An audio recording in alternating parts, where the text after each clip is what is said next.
Welcome to the Mike Knox Comedy Podcast. I'm your host, Mike Knox.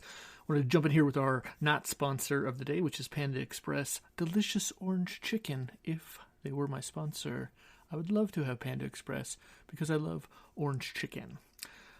Now to some Hollywood haunts.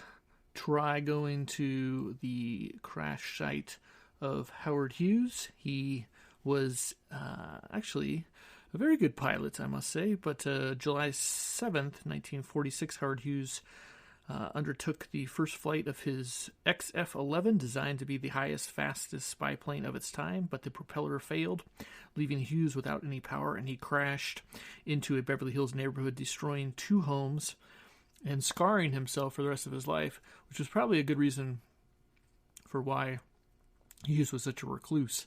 After that accident, he was in a lot of pain. But that street is 903 to 905 Linden Drive in Beverly Hills.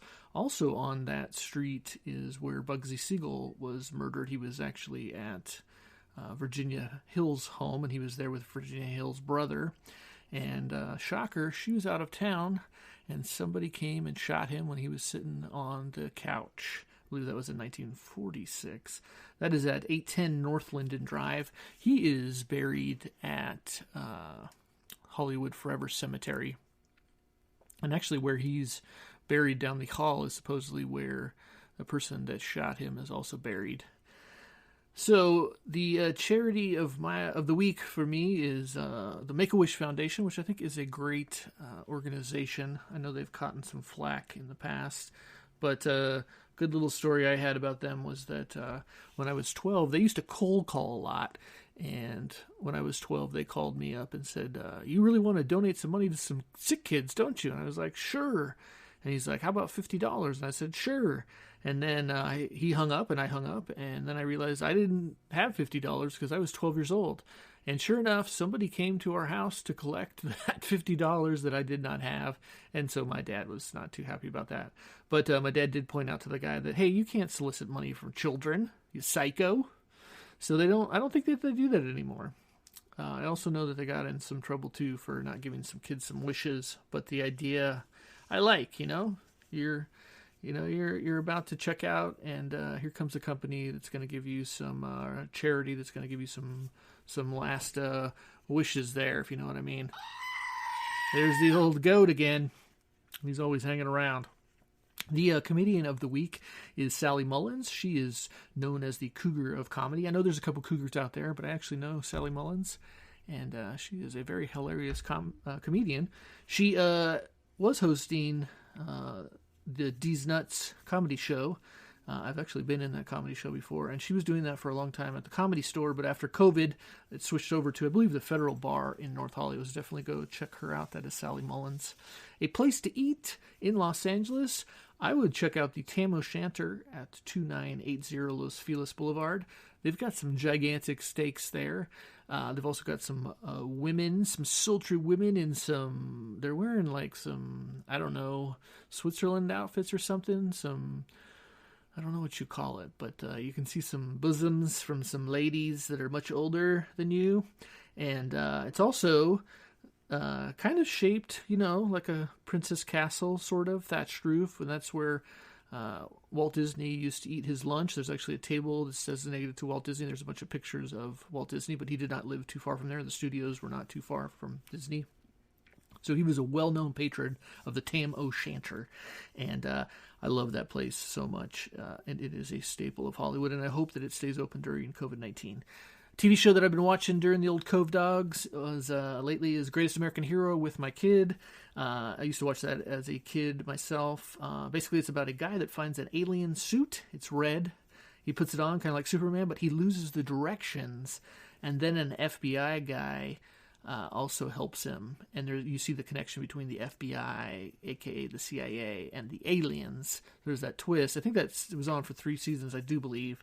But basically, he's solving crimes, but he can't quite get the suit down, and he can't get the flying kind of right. But he does the best that he can.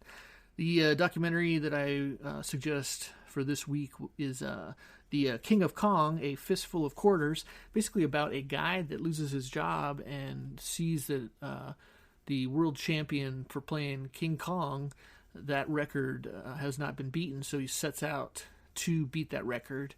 And there's just a lot of weird characters in the documentary, and it's like this underground, like, arcade vibe going on, really weird. But there's like there's a bad guy and there's a good guy, and the bad guy is really bad. He doesn't seem like a very good guy. I think he's got a mullet, and the good guy, he's just trying for truth, justice, in the American way, playing some video games. And he actually buys a Donkey Kong and puts it in his garage and practices like 24 hours a day.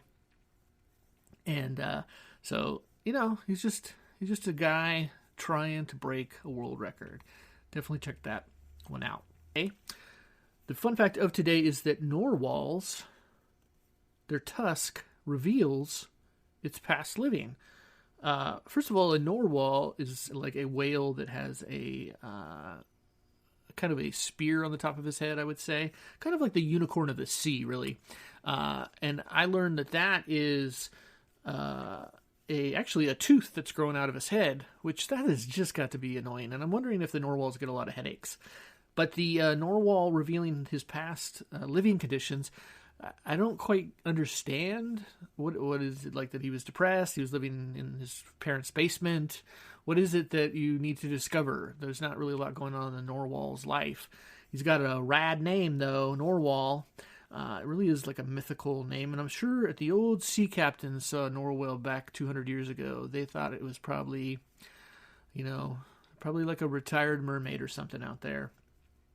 But I personally love narwhals, and they are very mystical creatures, and I would love to have one as a pet. I do have a swimming pool, and I think the narwhal would be very happy in my backyard. A podcast to follow would be the Party Starter, Darren Carter's Party Starter, comedian Darren Carter. I think what I like about Darren is that he likes to tweet every day his 50 push-ups and his 50 sit-ups, and it just really makes me realize that I don't work out at all. And I don't think I could do one. Yeah, I think I could do 10.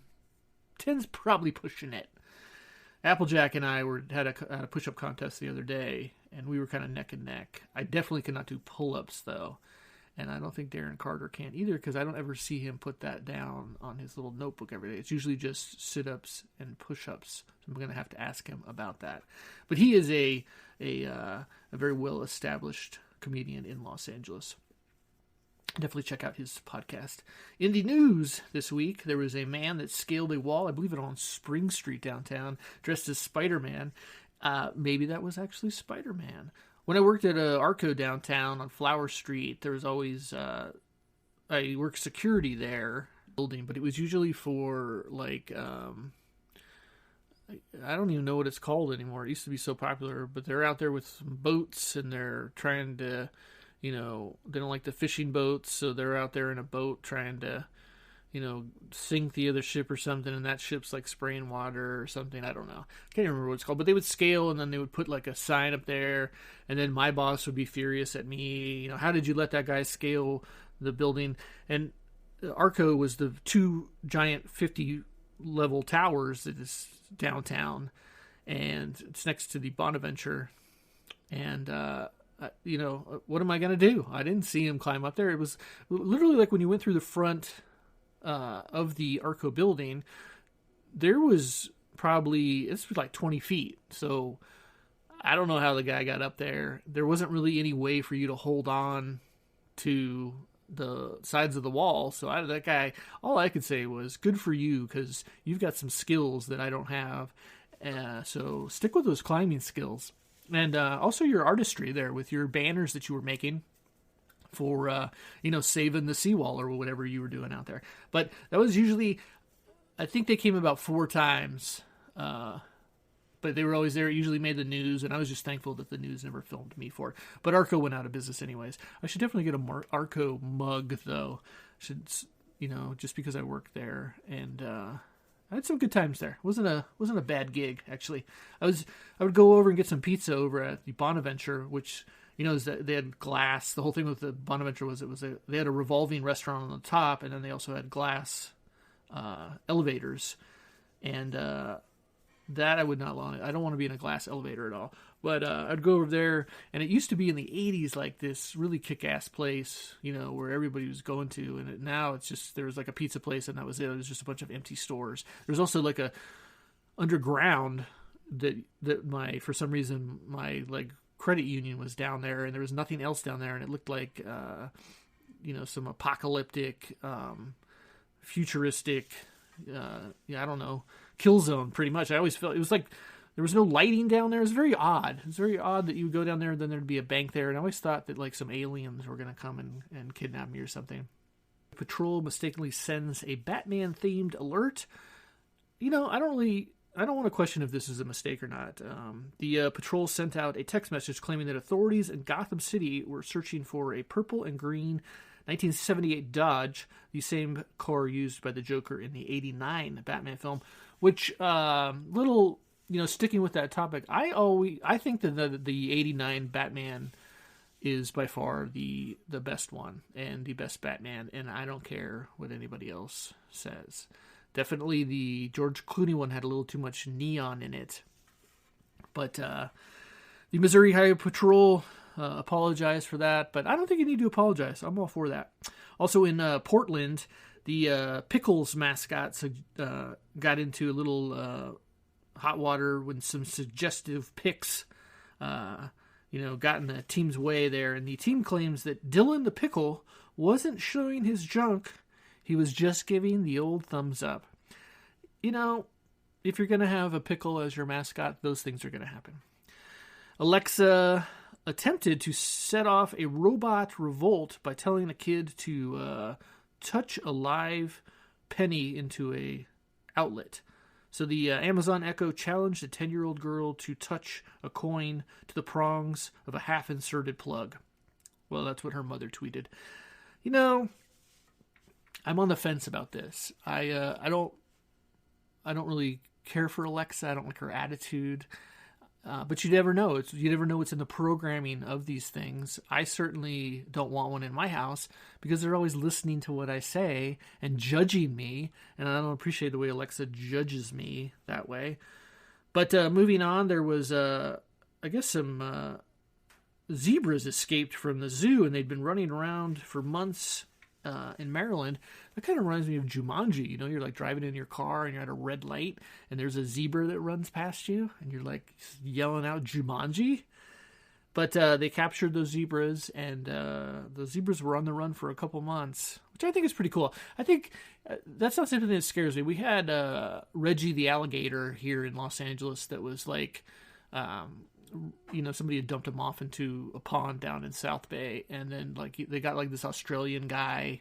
He was like Dog the Bounty Hunter, but he was Australian to come to get the gator, and then they finally found him, and then they took him. He's over at the LA Zoo too. He's at the kind of the entrance to LA Zoo if you ever want to see Reggie the alligator. But he was in the news he was pretty popular for about 2 weeks, and that kind of scares people. But I think if you were to let some zebras loose, I don't think that would really bother anybody. I think that they would be they would be okay with that. Also, just a little topic here that I found fascinating was that after an 8-week course in mindfulness meditation, the Dula Oblongata, or actually the other one is that's the I can't even say it. I'm not a doctor. Associated with fear and emotion shrinks, while the prefrontal cortex is associated with awareness and concentration. That becomes thicker. That's interesting. So there's actually parts of your brain that are getting thinner and thicker, and all you got to do is listen to some mindfulness and some meditation. I meditated once, and I think I fell asleep, or I got very bored and my legs fell asleep, and I never tried it after that. I probably should, because if I can get certain areas of my brain to shrink, I think I could probably sleep better. I have a lot of insomnia. I got a rain stick. It's raining. It's a 5-foot rain stick. Probably one of the largest that I've seen. It's actually got some, it looks like some writing on it. Some like ancient writings of some goats. Maybe there might be an elk on there. But in the past I've had rain sticks. and they were smaller. So this one is a lot larger. And I usually get a rain stick and then I get bored of it. I blame technology for that. And I usually get rid of the rain stick. But this one I'm holding strong with. I think I could, I could learn to love this rain stick, I think. The other item that I bought on eBay was the Carpeteria patch. I'm going to put that on a shirt. And Carpeteria was pretty well known, I would say. It was kind of like the Schaefer piano jingle. It was like, who would have thought a Schaefer piano would bring us the joys and laughter we've known? It was exactly like that, and you can YouTube that. But Carpeteria kind of competed with them, I think. They also had a lot of commercials, but what they had that Schaefer pianos didn't have was a gigantic genie that was on top of their buildings, and the genie is still there. He's in North Hollywood, but Carpeteria is not there. I don't know if Carpeteria is still around, but not a lot of people do carpets the way they used to. It was real big in the 70s with the green shag and drapes, too. Everybody loved drapes. So Carpeteria was all carpet, so I think they might have switched over to flooring. They're probably still around, but I don't see any of the commercials. I definitely don't see the pizzazz out there for the genie that used to give you the great deals on carpets. That's what every business needs. Every business needs a very large sign, or they need some sort of, gimmick that's going to get me in there. Just for that. I might walk into the store and there's nothing in the store at all, but I came in because the sign was so cool outside. Definitely more people need to do that. Owning a home. But when you own a home, you kind of fall into this whole other universe with other homeowners, and I joined this app, I think it's the neighborhood app, but it's all these people that they're always like, they're just posting this random stuff, and it's like, I saw a coyote. I saw a bobcat's there. Coyote, bobcat. Why is there a helicopter above my house? So I don't think that any of these people should be allowed to be on this neighborhood app unless they actually see something that's like absolutely mind-blowing, which would be like a bobcat flying a helicopter with a bunch of coyotes inside of it.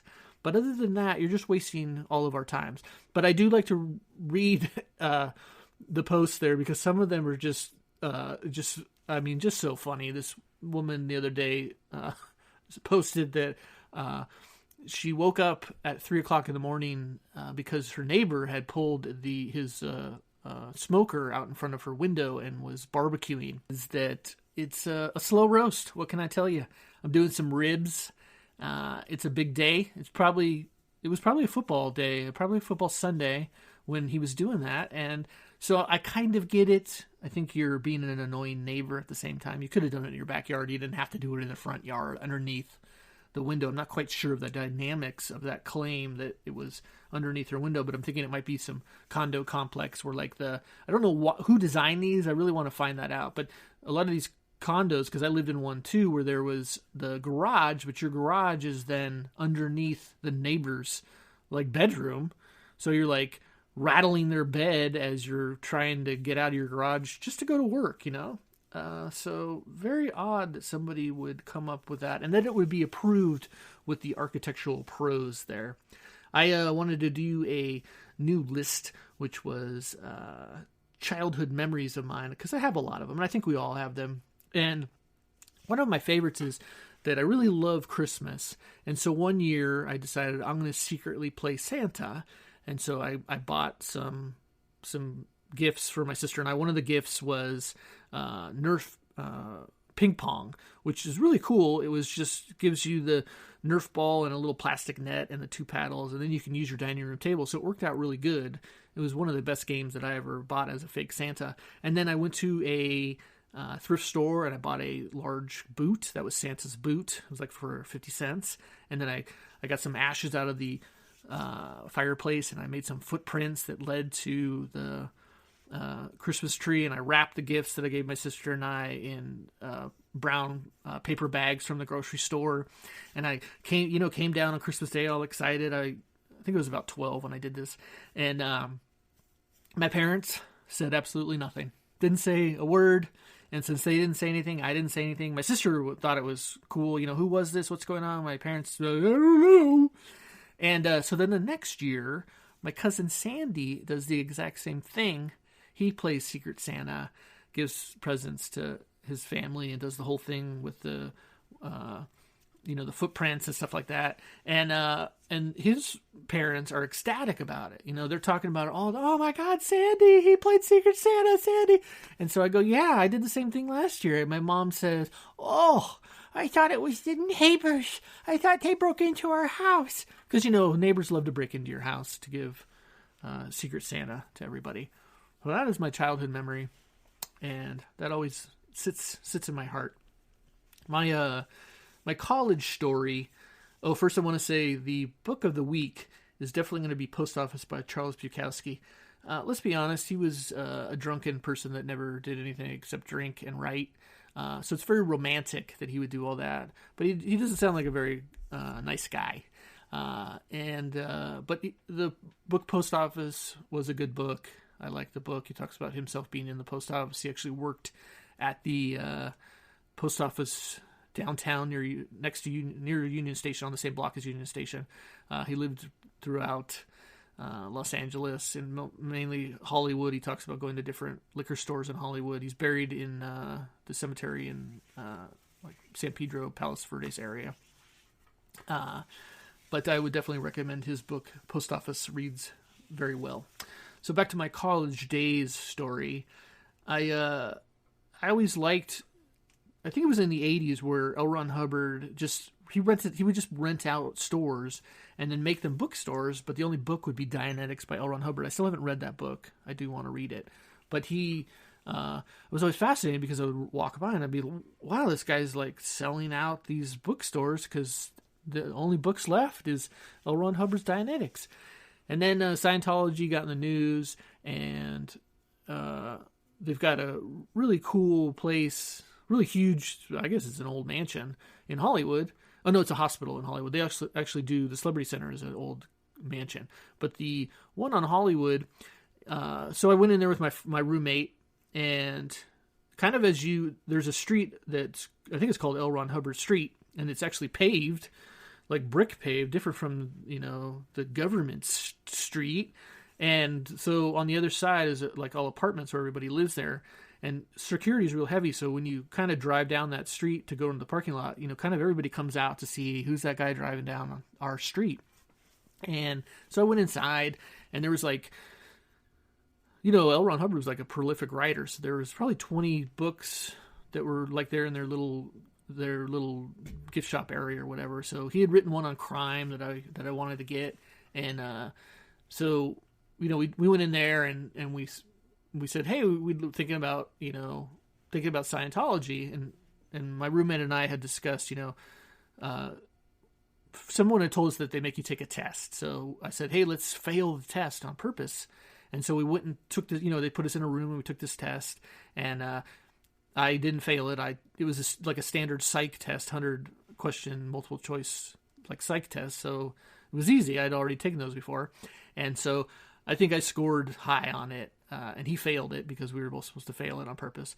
And so they immediately separated us. They offered me a job. They took him into a room, and they were like telling him that he was suicidal and he needed to take these courses. And they gave me the course book, and they wanted me to come back. And I saw some people like wearing some Navy outfits, and I guess those are Sea Org members. And so everything about it looked fine. I didn't see any problems or anything. I totally would have gone back, except that the module that they wanted me to take, like the first thing was like $6,000. I didn't even have 60 cents in the bank at the time. So it was just way out of my, I couldn't even get a credit card at that time. So I couldn't put it on a credit card like what they wanted me to. And then they just kept, they kept calling me, and they wanted me to work there. And, I just lost interest basically. But, I can't say I had a bad experience with them, and that's my story with them. And I still want to read Dianetics, so that is next on my list. Talking about actor George Scott. George Scott, of course, has an unmarked grave. That is why I enjoy talking about famous graves. This is one of those. I have a TikTok, which is doing rather well. I was filming a lot of graves on YouTube, not getting very much hits there, so I figured out that people like those 15-second little hits of graves. And George C. Scott is one of them. He is not listed on his gravestone. He was born in 1927 as George Campbell Scott. And, of course, he is probably best known for playing Patton. Actually, somebody had commented on the grave video that had shown a picture of George C. Scott and not of actual General Patton. And I replied, yeah, no shit there, guy. The table, which if you think about it, was probably pretty common back then, not so much now. But you just give birth to a kid and then you cook dinner for the rest of the family.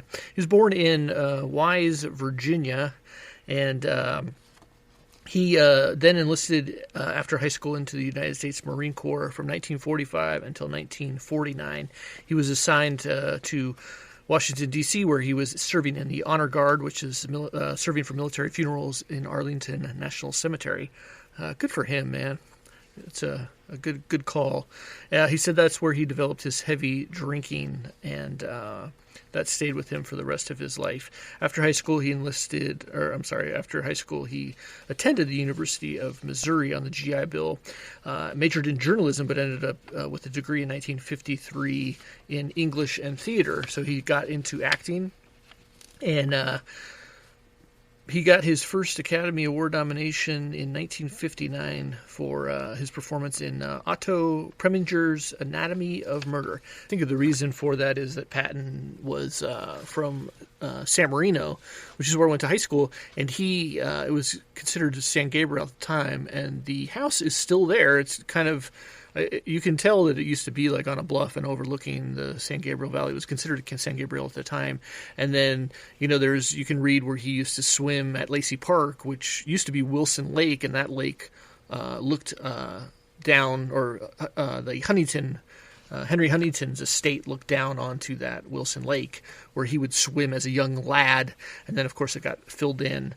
But the house is still there, and Patton's sister lived there, and I think...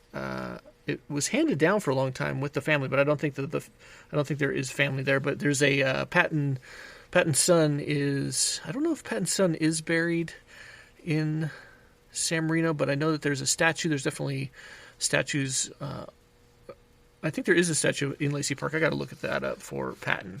But he's always held a place in my heart. But back to George C. Scott. He was married 5 times. One of his sons is Campbell Scott, the actor. Had no idea. I think he's a great actor, a great guy. George C. Scott suffered a series of heart attacks in the 1980s, and he died September 22nd, 1999, at the age of 71 in Westlake.